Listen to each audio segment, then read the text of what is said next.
po yung sinasabi nila na talagang nagawa natin or nakikita nilang kamalian po sa atin mga kapatid. Ayun po yun.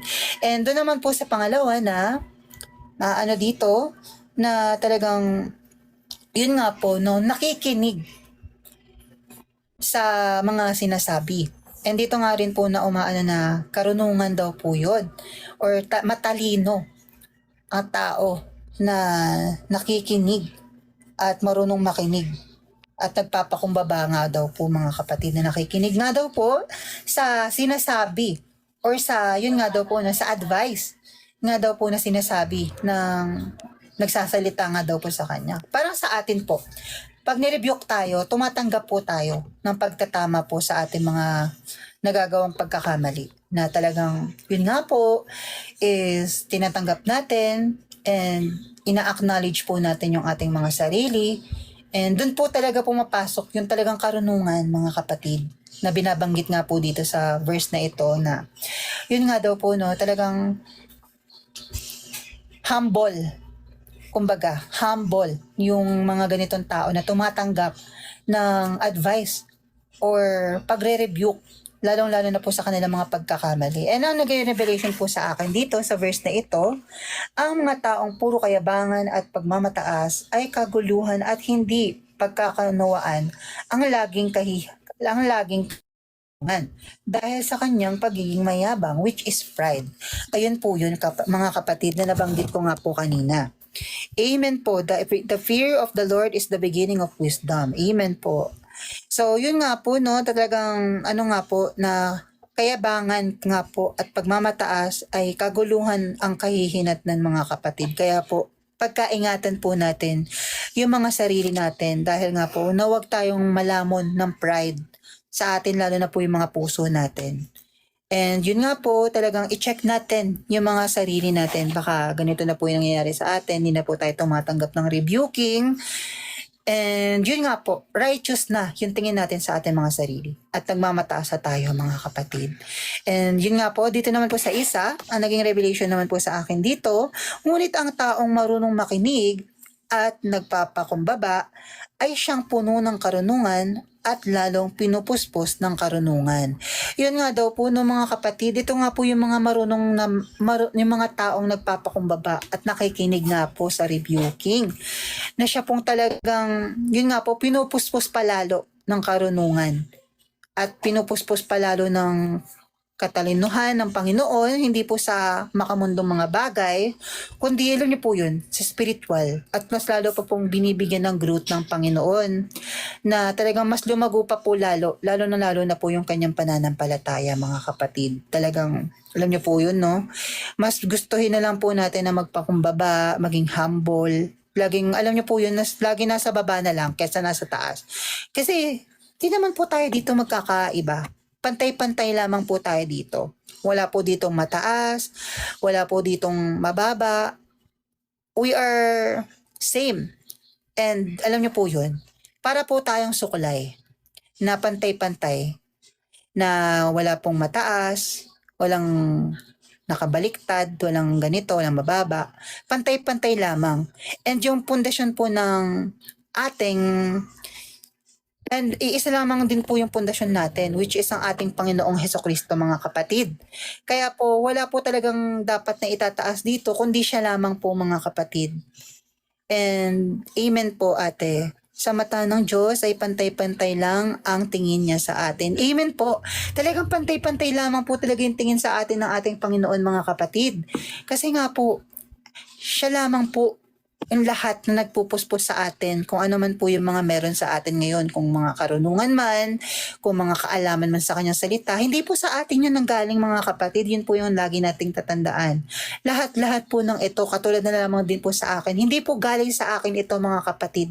Kung ano man po yung napapakinggan niya sa akin ngayon, galing po ito sa Panginoon na siya pong pinupuspos lamang at ibinibigay niya lamang po sa akin. Talagang, alam niyo po yun, pantay-pantay tayo sa authority, pantay-pantay tayo sa karunungan, pantay-pantay tayo kung ito man ay nagtuturo, kung ito may nagbabahagi, pantay-pantay lamang po mga kapatid. Wala pong nananaig kung mataas or mababa mga kapatid. Pantay-pantay lamang. Amen, walang special. Amen. Talagang alam niyo po yun, talagang walang special treatment dito, pantay lamang. So, yun po mga kapatid, no, ang ganda kasi talagang inaano po dito sa atin, mas lalong pinapaano po dito sa salita po na ito na talagang walang mataas at walang mababa. Pantay-pantay lamang po tayo lahat sa paningin ng ating Panginoon. At lalo-lalo na po sa ating pong mga ginagawa sa bawat araw. Wala pong itataas dito. Panginoon lamang po or kung sino man po nagtuturo, mga napapakinggan natin nagtuturo, wala po tayong ibang itataas sa kanila. Ginagamit lamang po sila ng Panginoon, ngunit hindi po natin sila itataas. Pasasalamatan po natin sila, ngunit ang Panginoon ang ating itataas at pasasalamatan dahil sila po ay ginamit lamang. And yun nga po mga kapatid, magpapatuloy na po tayong muli sa verse 11. Verse 11 na po tayo. The hardest battle goes to the stronger soldier of the Lord Jesus Christ. Amen. So yun po, magpapatuloy na po tayo, no? Verse 11 na po tayo mga kapatid. Isa po. Alin po yun? Bantay-bantay. Inyang kaloob. Amen po, Kuya John. Kuya Anthony. Yes po, pantay-pantay lamang po kung ano yung pinagkaloob sa atin ng Panginoon, mga kapatid. Kaya nga po, di ba? Iba-iba yung gifts po sa atin. Nabanggit po yan sa, kung hindi po ako nagkakamali, sa 1 Corinthians po yun, no, Ate Lynn? Ay, opo. Yung sa many members.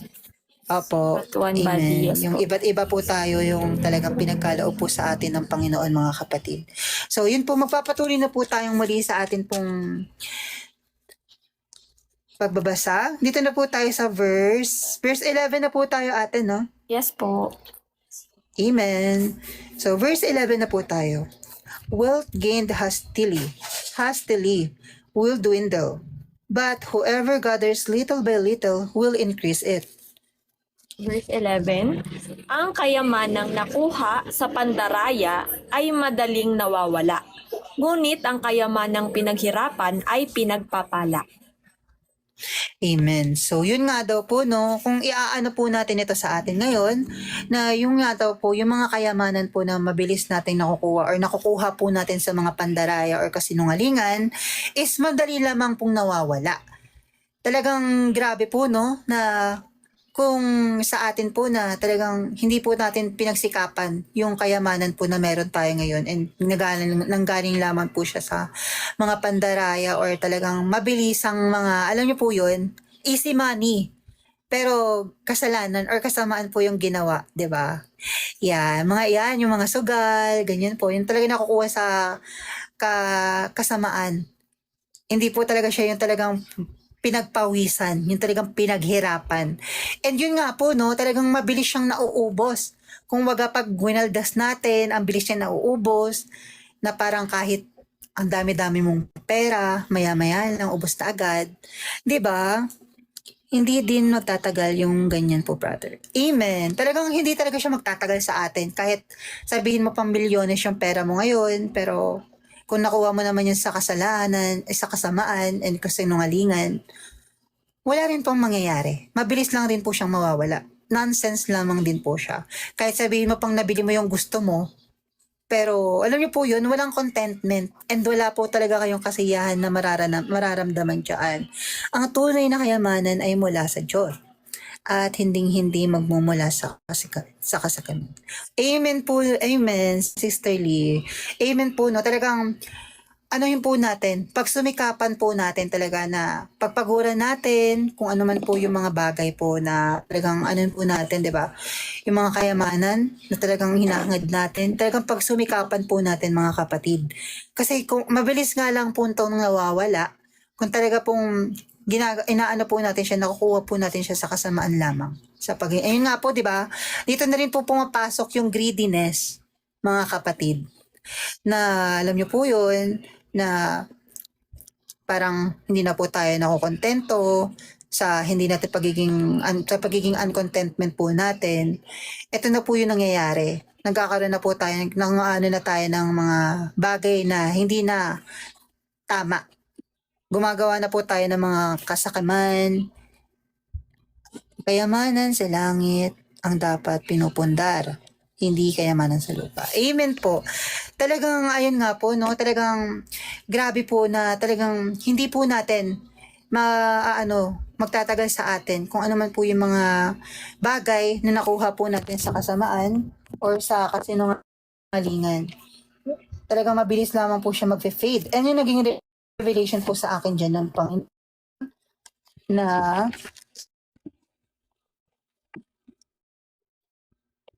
ang kayamanang nakuha sa mabilis na paraan ay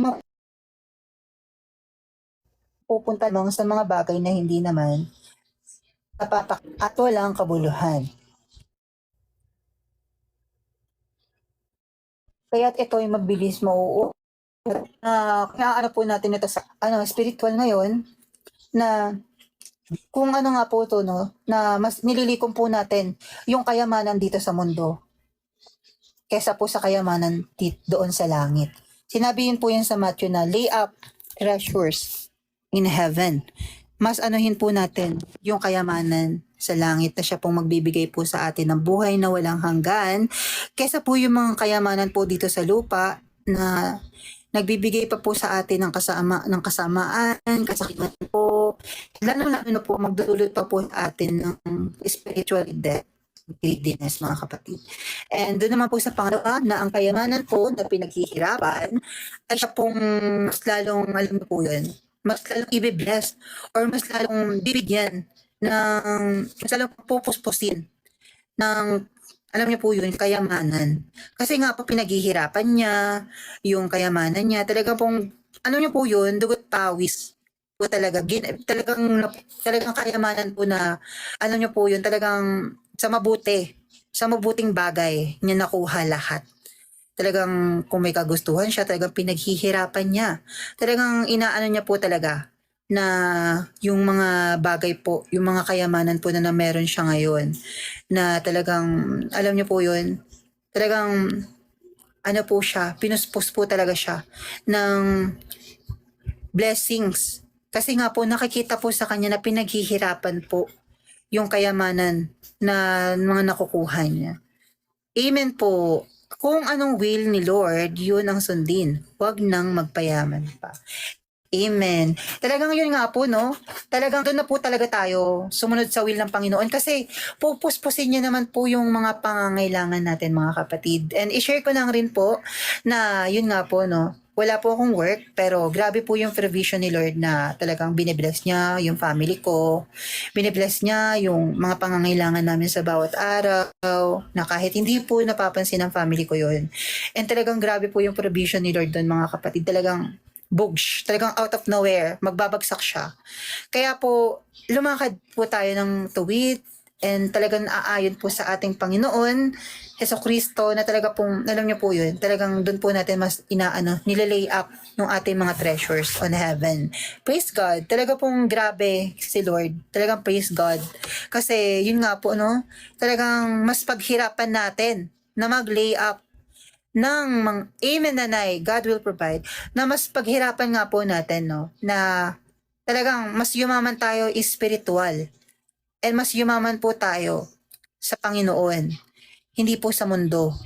And yun din po yung mas inaano dito sa atin sa verse po na ito na kailangan mas maging masipag tayo sa paglikom ng kayamanan sa langit kesa po dito sa mundong ito na siya pong mawawala lamang, magfe-fade lamang po. Katulad nga po dun sa una, diba, na yun nga, gawa nga ng kasakiman and kasinungalingan, siya pong mabilis lamang po nawawala. Kaya po talagang iaano po natin sa Panginoon lahat-lahat. Lahat din po yun, yung mga ginagawa natin, yung mga pinaghihirapan natin. Nakikita niya po yan lahat, mga kapatid.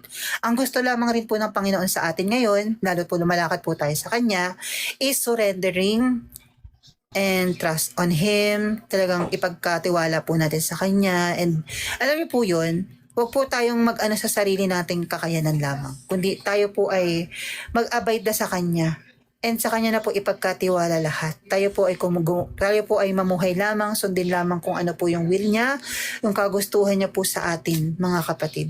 Yun po. Amen, obedience. Ayun nga po, no? And then, yung naging revelation din po niyan sa akin sa last, bago po tayo magpatuloy sa next verse, ngunit ang taong pinaghihirapan ang kanyang mga kayamanan ay siyang lalong pinupuspos ng kasaganahan at paglago sa kanyang mga paghihirap. Kung aano nga rin po natin ito, no, talagang sa spiritual walk po natin, progress and process. Kumbaga, process by process po yung paglago natin, na talagang pinaghihirapan po natin yung spiritual natin, yung talagang, alam niyo po, yun yung talagang pagpapatatag sa atin ng Panginoon, and doon niya po lalo pinupuspos tayo ng mga pangangailangan natin, lalo na pa spiritual. And lalo-lalo na po talaga sa, ayun nga po, no, talagang sa paglalim natin sa Kanya and sa relasyon po natin sa Kanya, talagang mas pinalalalim niya po tayo. So, yun nga po, process by process po, mga kapatid. So, magpapatuloy na po tayo sa verse 12. Verse 12 na po tayo, mga kapatid. Thank you, Lord Jesus. Verse 12. Hope deferred makes the heart sick, but a desire fulfilled is a tree of life. Verse 12, ang hangaring na antala ay nakapanghihina, ngunit ang hangaring natupad ay nakapagpapalakas at nakapagpapasigla. Amen. So, kung iaano nga po natin ito sa atin mga kapatid, no, na pag hindi nga daw po na ano yung mga hope natin, yung mga talagang kagustuhan natin, talagang parang nalulungkot tayo, na parang napanghihinaan tayo pag may hindi tayo nakuha, parang sa atin. Ano po natin dito yung yung mga bata, na pag hindi po nila nakuha yung gusto nila, malulungkot sila. Ngunit kapag nakuha naman po nila yung gusto nila, yun nga po na like yung mga desire nila na nangyari or yung mga kagustuhan nila is nangyari, talagang galak na galak, masaya. Parang sa atin po ito, no, na iaano po natin dito yung sarili natin na kapag tayo po nakuha natin yung gusto natin. For example, our desire is to know more our Lord Jesus Christ, or kung ano po natin na mas lalo po tayong lumalim sa spiritual. Tapos nakukuha po natin siya. E nangyayari po siya. Nagiging masaya po tayo. And galak na galak yung ating mga puso, mga kapatid. Ganun po siya. Kaya kung iaano po natin, no, na pag kunyari, hangad natin na hindi lumalim, hangad po nating lumalim, ngunit hindi po siya nangyari. Kasi nga po, hindi naman po siya agad-agaran. And process by process po siya, mga kapatid. Hello po, naputol po ba? Okay naman, brother. Ayan. So, yun nga po, no? Process by process po siya. Ulitin ko na lang po. Process by process po siya, mga kapatid. And hindi naman po to basta-basta lamang na pag sinabi po natin, pag ginusto po natin, agad-agad siyang mangyayari or agad-agad siyang matutupad, mga kapatid. Ngunit, kung ito man po is nangyari and natupad, magiging galak at talaga pong magiging masaya tayo kasi po ito ay pinupuspos, talagang process by process, talaga nangyayari siya. And yun nga po, no, talagang nagiging masaya tayo. Hindi po sa mga talagang hindi man po to sa mga physical na bagay, bagkus sa spiritual din po, mga kapatid. Katulad po niyan, pag inaano tayo ng mga revelations ni Lord, pag nagbabasa tayo ng salita niya, talagang, alam niyo po yun, talagang ang saya-saya. Kasi parang dati, parang binasa mo lang to, pero wala ka naman maintindihan. Parang akala mo doon na siya natatapos. Pero magiging masaya ka kasi malalaman mo talaga kung ano talaga yung nasa likod or nasa ilalim ng bagay na iyon or ng binasa mo na iyon. Mas lalo niyang, alam niyo po yun, mas lalo kang magiging maligaya kasi nalaman mo kung ano yung katotohanan, nalaman mo kung ano yung talagang, alam niyo po yun, yung talagang pinapahiwatig or pinaparating ng Panginoon po doon sa kanyang salita na iyon. Ano po yan? Iba ang feeling kapag by process po talaga, brother, kaysa minamadali. Amen. Kasi di naman po natin kailangan madaliin, sister, talaga. Totoo yan, na kapag process by process, dun mas makikita ng Panginoon na mas desidido ka eh. Ayan po, naantayin lang po natin si Brother Daniel. Pero habang wala pa po siya, yun nga po nasabi po ni Brother Daniel kanina dito sa verse 12 po, no? Na nakakapagpasigla po talaga sa atin at nakapagpapalakas ang salita ng Diyos sa pang-araw-araw. Pansin niyo po, para ano talaga natin to eh, pahinga po talaga natin ng Panginoon, ang pagbabasa ng kanyang salita, ang pakikinig. Ito ay nagpapalakas, nagbibigay ng buhay sa atin sa pang-araw-araw. Di ba? Ito ay pagkain ng ating spirito. At ito din po ang nagsisilbi pong pampalakas din po sa iba pag sinishare din po natin sa kanila yung salita ng Diyos. Ayan, Brother Daniel, okay na po.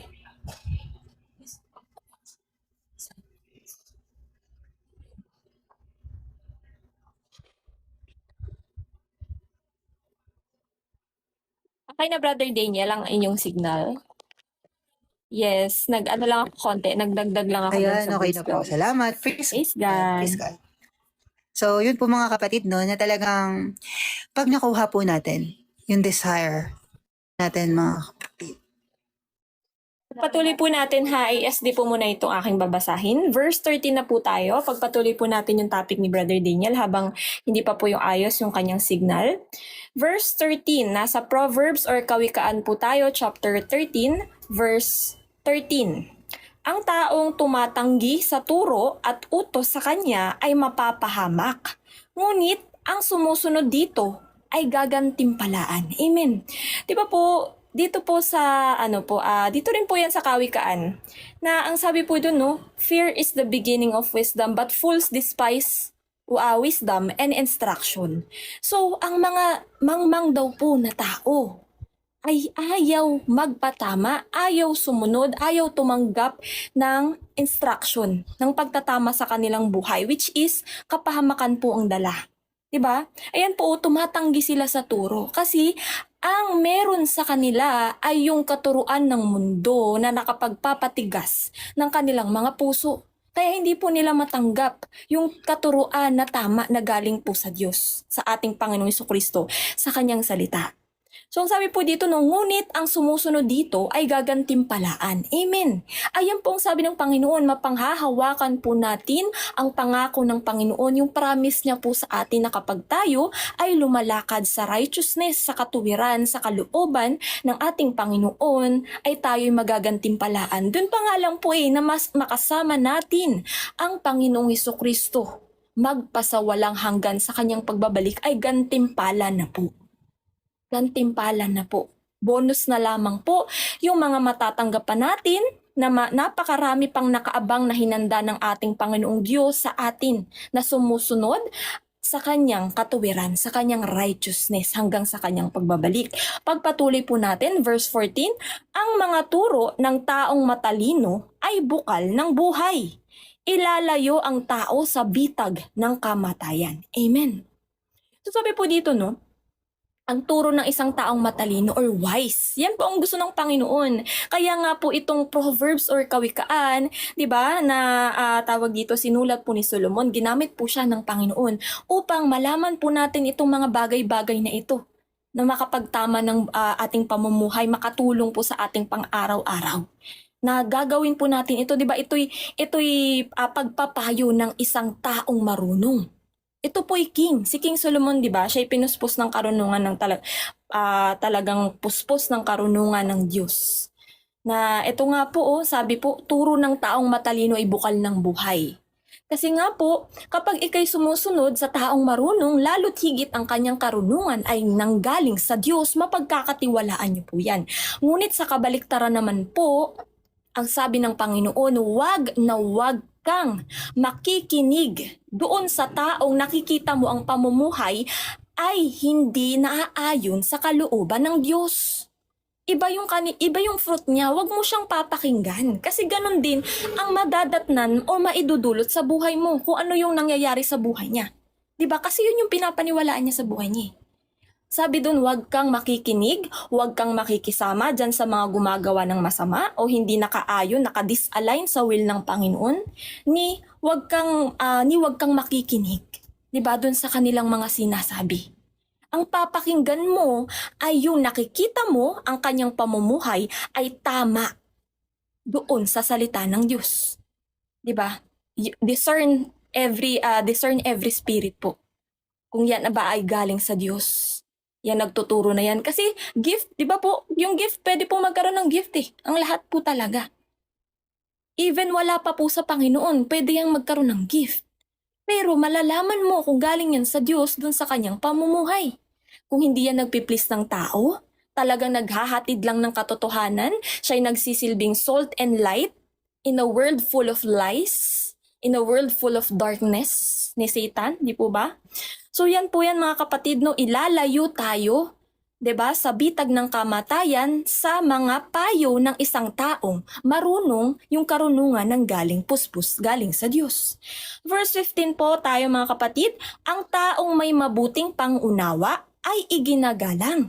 Ngunit ang taong taksil ay kapahamakan, ang kahahantungan. Amen. So ang sabi po dito mga kapatid, no, yung taong mabuti po, mabuti yung pangunawa niya. Ito po yung talagang nakikinig ng mabuti. Hindi po buka lamang agad ng bibig. Yes, fruit po yung basihan mga kapatid, fruit never lies. Amen. Ito po yung pagka mabuti yung pangunawa mo, ang pinakaano po dito mga kapatid, no, ay ikay talagang malalim yung ano mo eh. Ikay pagka papakinggan mo muna, huwag ka agad buka ng bibig. Ganun yung ano eh, taong sa pakikinig po. 'Di ba?